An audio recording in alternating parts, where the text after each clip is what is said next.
morning, everyone. Welcome to this morning's edition of MPC Markets Morning Call, 15th of August 2025. Stocks edged higher overnight as investors pretty much just put the blinkers on and ignored the inflation data. So we basically had, the Dow, everything was essentially very flat. So all within, 0.03 of a percent of being up or down. The ASX obviously rallied yesterday as well. We had, we're still going through corporate earnings, and you saw the likes of ProMedica's up around about 6% or so. The Nikkei fell away from its recent highs. The Russell also fell away after that good night yesterday, just on the back of this, the inflation numbers being the highest annual rate since February, and it basically now, it was expected around about 0.3, it came out 0.9, and you had, I think it was at 3.3, expected 2.7, so that's a pretty decent and very steep and well outside the range PPI number for the Federal Reserve, although I don't think it'll be a problem coming up because Trump announced his replacement for the Labor Commissioner, or the Bureau of Labor and Statistics Commissioner, overnight. And essentially he's just installing an inside man.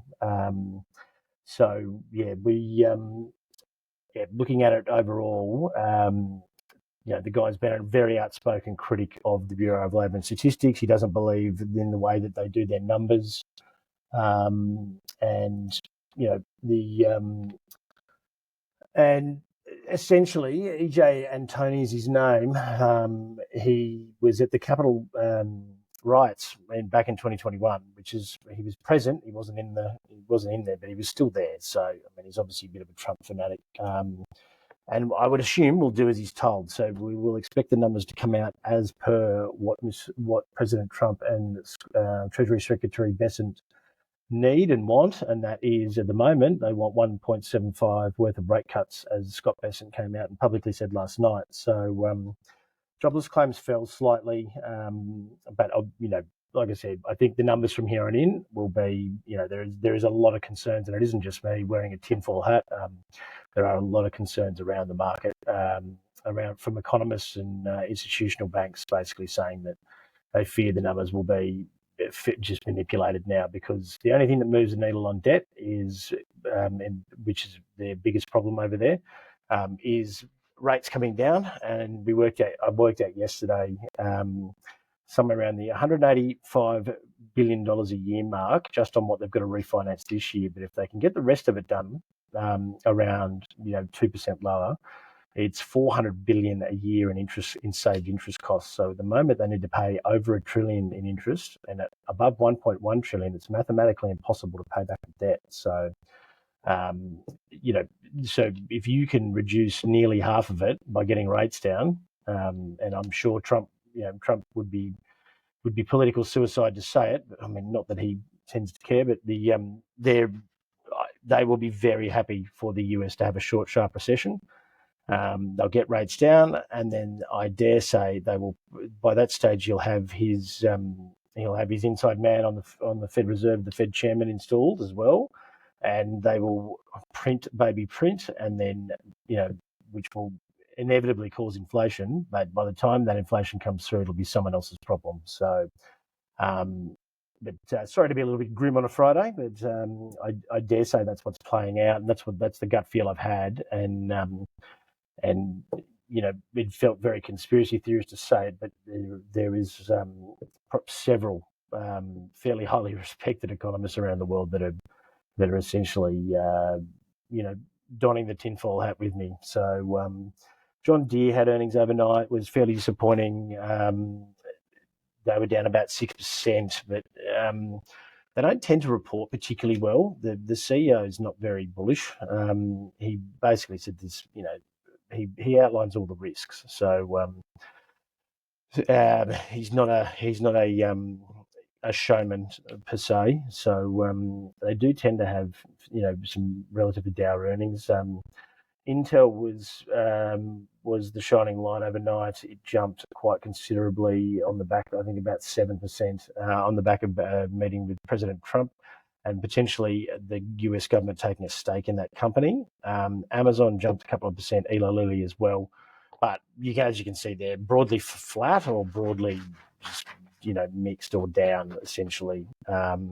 We don't have a lot on the economic calendar for the next week overall, but we do have a lot of earnings, particularly in Australia. So we'll start the week with BHP, which I assume will be in the evening on the Monday, and then CSL, BlueScope, and Ampol during the day. Monday night in the US, Palo Alto.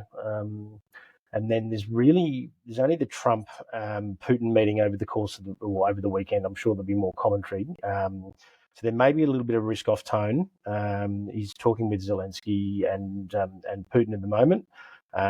So realistically, he's made a couple of threats to Putin. Putin doesn't respond very well to threats. So I dare say there might be a bit of a bid tone in gold today, just on the back of people wanting to have just a mild safety hedge over the course of the weekend, just in case. Woodside is on Tuesday with the major earnings. James Hardie there as well. Santos on Wednesday. Goodman Group, Northern Star on Thursday, and GKG Partners on the Friday. That's all the the major ASX earnings. Of course, there's a bunch of other smaller companies through there as well. But there is not enough room to put everyone's logo. So all of the smaller cap stuff, I really did cut it off.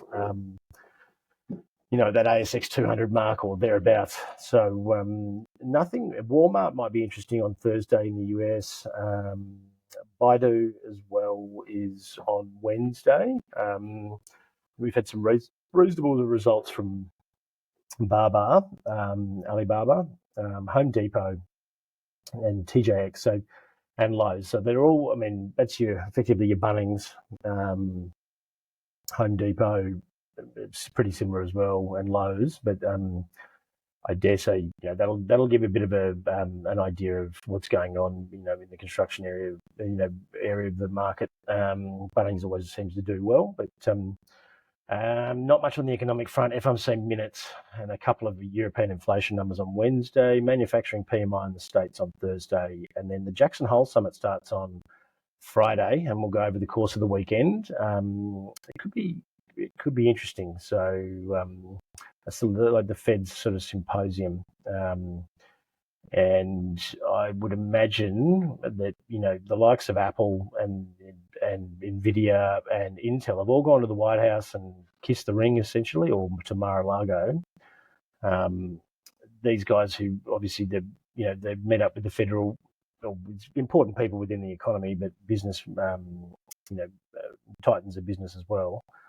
I think everyone would be probably a little bit scared to be too critical of Trump at this juncture, and I do believe that everyone loves interest rates down, so they'll be championing that for sure. So in terms of commodities, we had US dollar bounce back overnight just on the back of that inflation number, which sent gold and silver lower. Platinum slightly higher. Coal got hit a little as well, as did uranium. Lithium drifted off a little bit, but it's been 2 extraordinary weeks for the lithium sector. But we, for lack of any real economic data next week, we do have some flash manufacturing and manufacturing PMIs towards the end of next week. That may start to have give a bit of a bid tone to the commodities market. But overall, I wouldn't imagine that we're going to have an overly busy week next week. Volatility is very low at the moment, around about the 14 mark, which would be the lowest point we've been at quite some time. And I fully expect it to be fairly quiet and sideways into next payrolls, which is the 5th. And if Trump's new inside man does his job, we'll have a horrible payrolls number, and I dare say we will be heading lower very quickly in September overall. So we'll be taking people back to significantly higher levels of cash, maybe having a short hedge and possibly buying some gold again.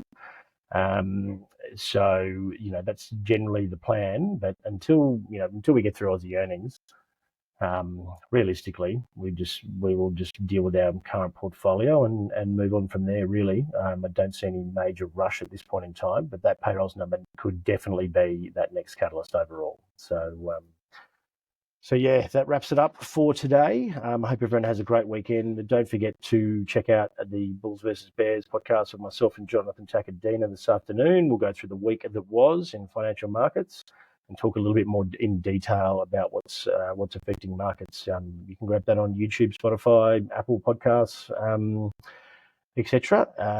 So we'll speak again next Monday. Cheers.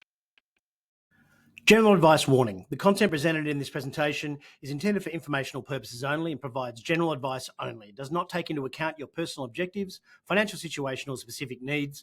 This information should not be the sole resource when making investment decisions. We strongly recommend you seek the advice of a financial professional.